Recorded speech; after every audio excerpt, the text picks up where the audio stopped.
Good morning, everyone. Namaste. I'm going to call in Archangel Michael to cleanse the space, to clear out all negative and lower vibrations from our mind, body, and soul, home and hearts, placing the white light of protection around us with his blue seal. As well as I want to call in Archangel Raphael and his green healing light, as well as the pink and golden white light. And this is going to be a trigger warning, guys. So if you're not prepared to deal with your PTSD, depression, anxiety, please continue to scroll. And if not, we're going to be learning more about the body keeps the score. And that's the healing of brain, mind, and body, and the healing of trauma. And I always put the PTSD in regards to it because I'm not sure why.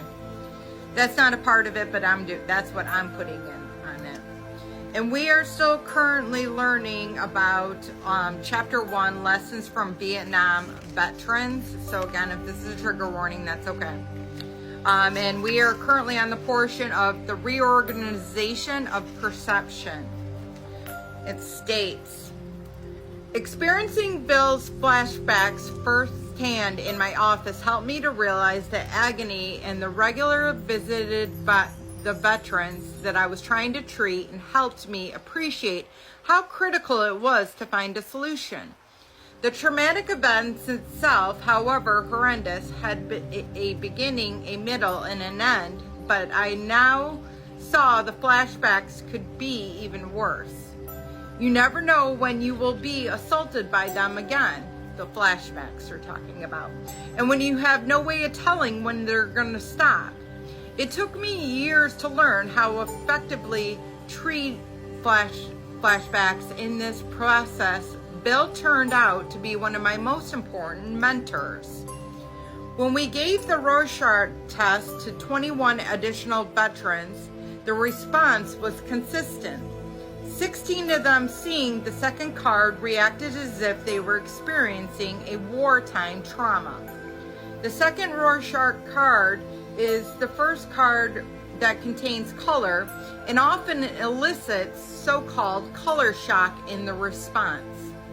The veterans interpreted this card with descriptions like, "These are the bowels of my friends.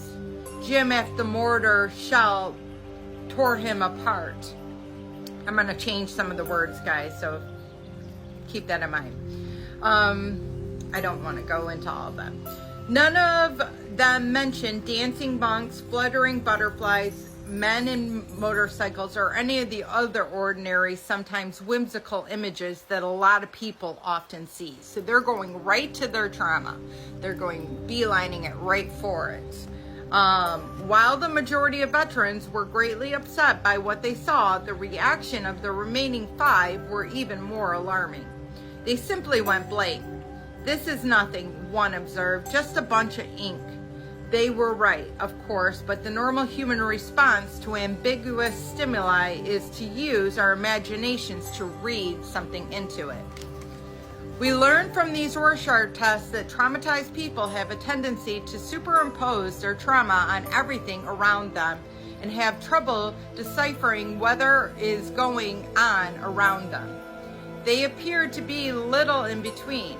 We also learned that trauma affects the imagination. The 5 men who saw nothing on the blots had the capacity to let their minds play.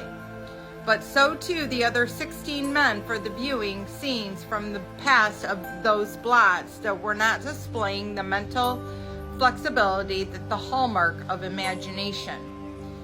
They simply kept replaying an old reel. So it says, imagination is absolutely critical to the quality of our lives. Our imagination enables us to leave our routine's everyday existence by fantasizing about travel, food, falling in love, having the last word, or all the things that make life interesting. Imagination gives us the opportunity to envision new possibilities. It is an essential launch pad for making our hopes come true. It fires our creativity, relieves our boredom, alleviates pain, enhances our pleasure, and enriches our most intimate relationships. When people are compulsively and consistently pulled back into the past to the last time they felt intense involvement, and deep emotions, they suffer from failure of imagination, a loss of mental flexibility. Without imagination, there is no hope, no chance to envision a better future, no place to go, no goals to reach. The Rorschach test also taught us that traumatized people look at the world in fundamentally different ways from other people. For most of us, man coming down the street is just somebody who wants to talk to us. Somebody who is dealing with PTSD from a victim of sexual assault. However, may see a person is somebody who is going to do something negative to them, and they go into a state of panic or rage. Or it brings about something from the war to where now they feel like they're in fight mode, and it's 5:55 on the clock. A stern school teacher may be intimidating presence to an average kid, but for a child whose stepfather beats him up, she represents a torturer in a particular rage attack or a terrified cowering in the corner. So I'm going to leave that at that, and I hope that doesn't traumatize people, but sometimes you got to talk about things in order to get it out.